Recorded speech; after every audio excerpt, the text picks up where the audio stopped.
made to you so special? Nothing. I'm just a kid from Brooklyn. Brooklyn!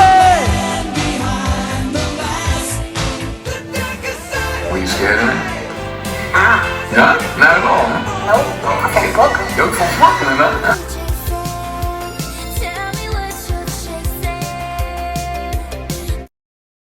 Okay guys, Frank Stout, just a guy from Brooklyn, and I'm here to give you a brand new Friday the 13th franchise ranking. It's October, it's the spooky season, and since we got a new TV show based on Friday the 13th coming out, I figured this is the perfect time to do this. I don't want to waste any time, so let's go through my 2 rules so that we can get right to it. Rule number 1 is spoilers. I plan on spoiling everything. These movies are really old, so hard spoiler warning. Rule number 2 is, as always, this is a favorites list, not a best list. So the best way you can come back at me about my list is to show me yours in the comments section. Coming in at number 12 is Jason X, came out in 2001. When a horror icon is sent to space, this usually means the end for the franchise. It was made by New Line, and it couldn't even be called Friday the 13th. It's a wacky story with a spaceship discovering Jason's frozen body. It's very sci-fi, it has like an android female character. Jason gets defrosted, and the next thing you know, he's going after all these people, and at one point he even levels up to Uber Jason. My only real positive for this movie is the liquid nitrogen scene, which is a highlight for most fans. But I just don't think it's worth watching just for that. It does have its fans, and if you're younger than me, you probably grew up watching it and have lots of nostalgia. And I totally get that. But it looks so cheap, it could be mistaken for a Sci-Fi Channel original. There's also a huge chance that you find it to be a guilty pleasure. In that case, go to town, baby. Guys, it's okay. He just wanted his machete back. Whew. Coming in at number 11 is Friday the 13th Part 8, Jason Takes Manhattan, came out in 1989. The MPAA was doing a hit job on slasher movies, so the studios resorted to gimmicks, which led to let's put Jason in New York City. Then they realized they couldn't even afford to film the whole movie in New York. So other than a scene in Times Square, they had to improvise. For some reason, Jason is covered in slime like he just got home from a Diddy freak-off party.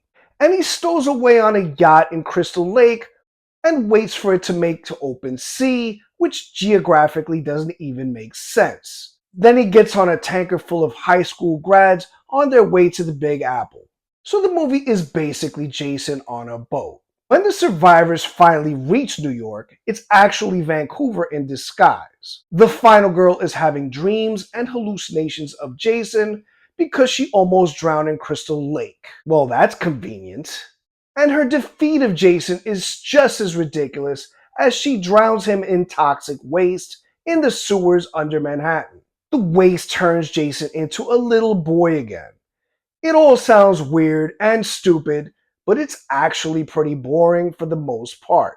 My lone positive is the boxing scene, and the theme song Darkest Side of the Night is a pretty catchy 80s song. I even went out of my way and got the CD on eBay so I can have it on my phone. Look, you don't understand. There is a maniac trying to kill us. Welcome to New York. Coming in at number 10 is Jason Goes to Hell, The Final Friday, came out in 1993. An extremely bloated and mutated Jason gets blown up to bits by federal agents, and then his heart is eaten by the coroner, and now Jason can jump bodies as a sort of slug creature. Confused? It gets better. All of a sudden, Jason has a family estate with living relatives that literally came out of nowhere. One of them is played by Erin Gray, an old crush of mine from her Buck Rogers days. There's a bounty hunter named Duke who says stuff that makes no sense, and you ask yourself, why is any of this in a Friday the 13th movie? Your guess is as good as mine. There's this.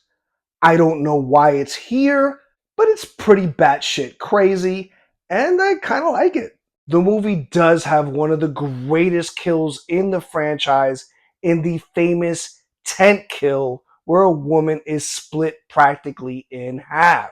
But you can only see the scene in the uncut version, which I highly recommend you check out. Eventually, the slug becomes Jason again by entering Erin Gray's dead body, and when I say entering, yeah, exactly how it sounds. It also has ties to the Evil Dead franchise, and it ends with the famous Freddy glove scene, which got a lot of fans hyped for Freddy vs. Jason, which would stay in development hell for almost another 10 years. Coming in at number 9 is Friday the 13th, the original, came out in 1980. I gotta say, I've been unfairly harsh to the original for years. Yes, it's made on the cheap, rips off Halloween, and it's one of the worst whodunits in horror history. So I'm gonna play some defense here. It's one of a handful of movies that started the slasher craze of the 80s. Legend Tom Savini did the effects, and they stand on their own.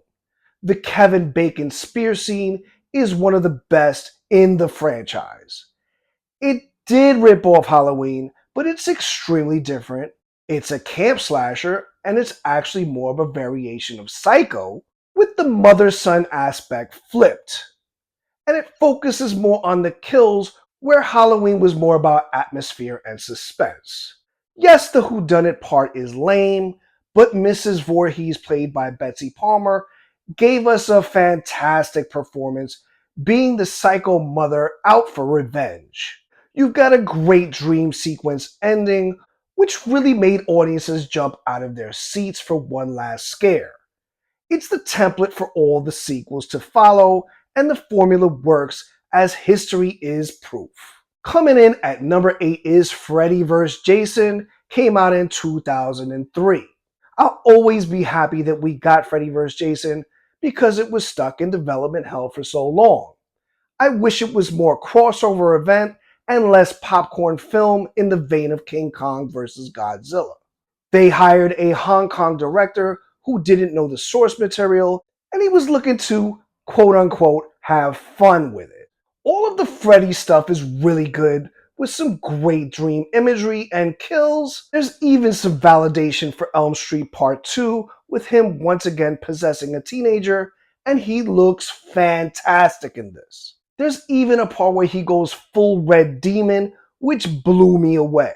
Unfortunately, Jason was not given the same treatment. Popular choice Kane Hodder was not given the job, and fans were pissed. Instead, we get an oversized guy who walks around like Frankenstein, and he's got a lazy eye like he belongs on South Park. Wait a minute. Freddy died by fire, Jason by water. How can we use that? I absolutely hated this scene. Never in the span of 8+ movies was Jason ever afraid of the water. I'm just not buying any of that bread.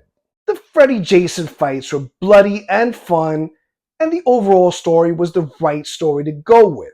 And that's what I do with this movie. I have fun with it. But I really don't consider it a Friday the 13th movie. It feels like some sort of alternate reality type situation. Coming in at number 7 is Friday the 13th Part 5, A New Beginning, came out in 1985. Horror fans have grown to love the once hated entry where Jason isn't even the killer. I've come around despite the movie's many flaws. But it's got one thing in particular going for it. Volume. It's got a large body count, and it's heavy on the sex and nudity. The fact that they hired a director who dabbled in porn didn't hurt for this. Part 4's Corey Feldman couldn't do it full time, and so he filmed some short flashback dream sequences, and they kind of feel out of place. There is some great characters like Reggie the Reckless, who was famous for playing Dudley on the show Different Strokes. His older brother Demon, who really digs enchiladas, and his girlfriend, who can sing a mean duet by an outhouse. There's also some silly hokey hillbilly characters that give me full facepalm. Thank you, actress Debbie Sue Voorhees, for all your contributions to this movie. Her scenes getting it on with her boyfriend and their demises are the highlights for me. I also have to mention Jason taking down a punk rock girl who does a mean robot. Homegirl can move.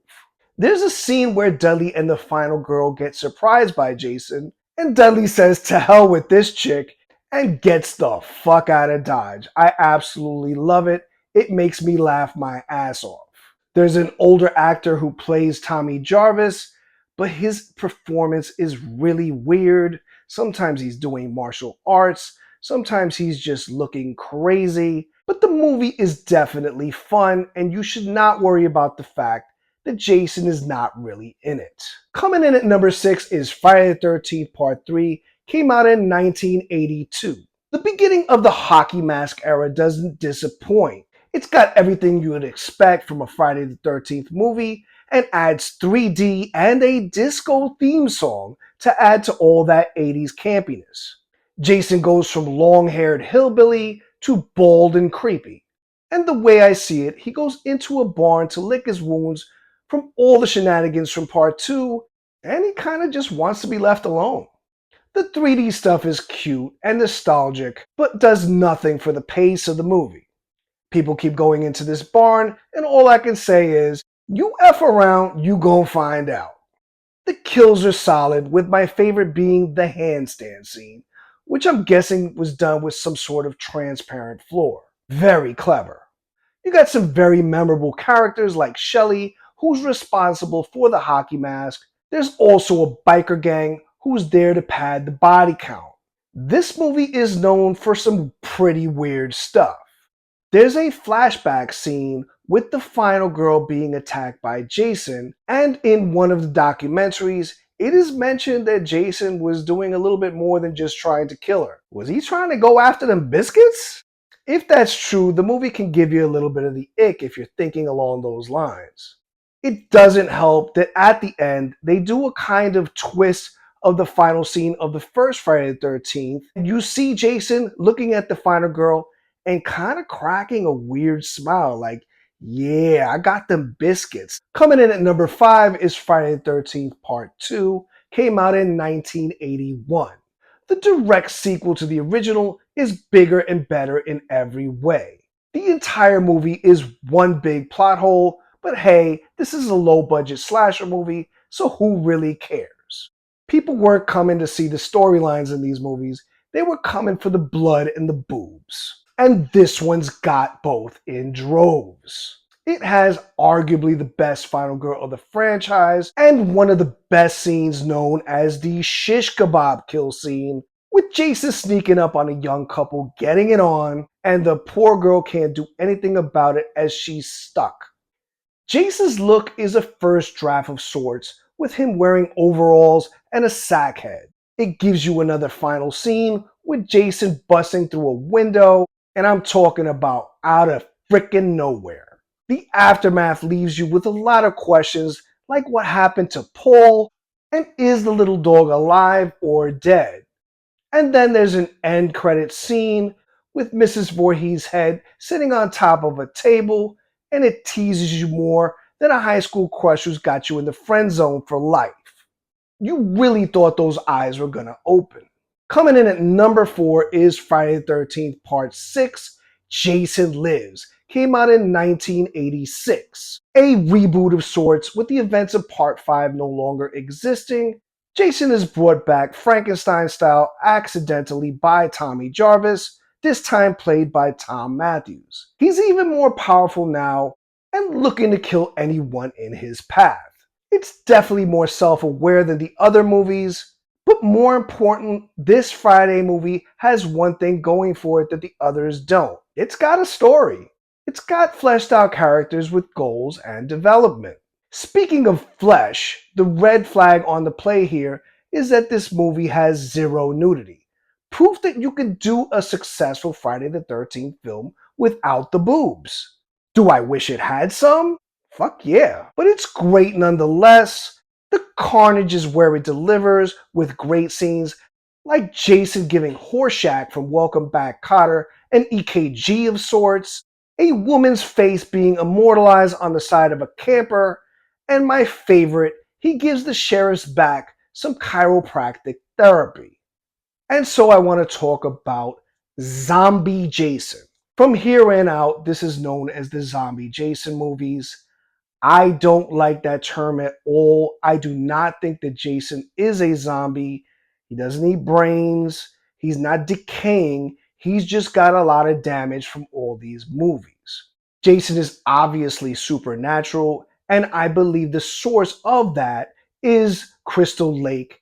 It's got a curse, and it's the curse that gives him the ability to never really die. Coming in at number 3 is Friday the 13th Part 7, The New Blood. Came out in 1988. Freddy vs. Jason wasn't possible at this time, so instead we get Jason vs. Carrie. Well, sort of. Why do I have such an incredibly flawed film so high? Kane Hodder. He's my favorite Jason, specifically for this movie alone. And thanks to effects wizard John Carl Buechler, this is by far the best looking Jason of the franchise. Buechler shows every single bit of damage Jason's gotten throughout the years. And Hodder's stocky frame and body movements show that Jason is not a zombie. He made sure that Jason was visibly breathing, and it's a phenomenal performance. He's brought back once again accidentally by troubled teen Tina, who is being exploited by the real villain, Dr. Cruz, who wants to exploit her powers at her expense. But before we get to the main event, there's a group of kids partying and are lambs to the slaughter. You've got an homage to Jaws, a really nice head crush scene, a party horn through the eye with toot sound for maximum effect, and my favorite, the sleeping bag scene, which might be the best in the franchise. The dreaded MPAA whittled all these scenes to almost nothing, and yet they're so creative, I still love them. Jason vs. Tina does not disappoint, with her telekinetic powers stumping him at every turn. And yet he still keeps coming. The movie's ending, it looks stupid. Thanks to the other villains, the studios, for meddling with Buechler by cutting costs. On top of that, all the footage is lost, so we will never get to see an uncut version, and that really sucks, but I got much love for this film, as it is the one I have seen the most.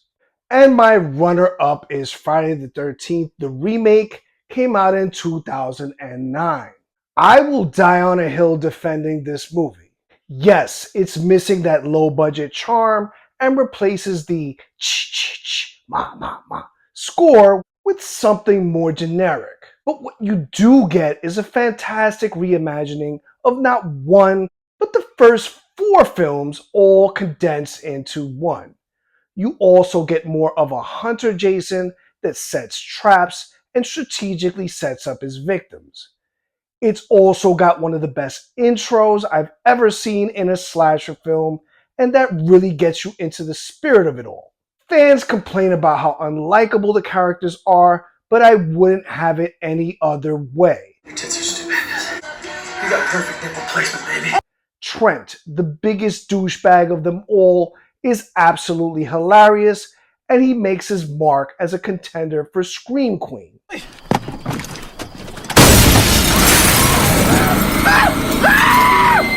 The old joke that everybody was saying about these movies was that Jason used to teleport since he would show up out of nowhere. So what did they do? They included tunnels underneath the camp so that it made more sense that he could just pop up. It also brings back the sex and nudity that the older films were known for. The early 2000s CGI makes some of the kills look pretty lame, but overall it's solid. Recently, I got to meet Derek Mears, who played Jason in the remake, and he told me they were preparing for a sequel and it was in the early stages. It's a shame it never came to fruition.